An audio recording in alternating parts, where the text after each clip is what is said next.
I never told anyone this because even typing it out makes me feel like a bad person. About a year ago, my younger brother asked me to co-sign a loan for him. He was 24 at the time, bad credit, new job, and he wanted to buy a used car so he could stop taking the bus to work. He promised me up and down that he could handle the payments. He even showed me his budget. I hesitated, but our parents pressured me, saying family helps family, and that he just needed a chance. So I signed. At first, everything was fine. Payments were on time. Then, around month 4, he started being a few days late.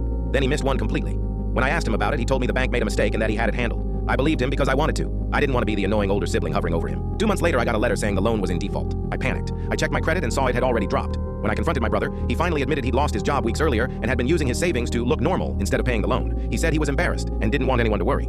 Then he asked me if I could cover it just for now, until he got back on his feet. Here's where I might be the asshole. I could afford to help him, but it would have meant dipping into the money I'd been saving for a down payment on my own apartment. Not all of it, but enough to set me back years. I told him I couldn't do that. I said I'd help him job hunt, redo his resume, even let him move in with me rent-free, but I wouldn't keep paying the loan. He got angry.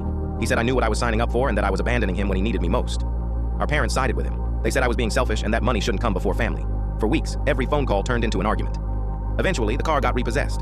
The remaining balance came back to me anyway, just smaller. I paid it off to stop the damage, but the credit hit was already done. My brother barely talks to me now. At family gatherings, things are tense. My parents still make comments about how things could have gone differently if I just helped more. What messes with my head is that I don't feel completely wrong. I feel sad and guilty and disappointed, but I also feel like if I'd stepped in fully, this would have just happened again in another form. Still, every time I look at my credit score or see my brother avoid eye contact, I wonder if standing my ground cost me my relationship with him forever.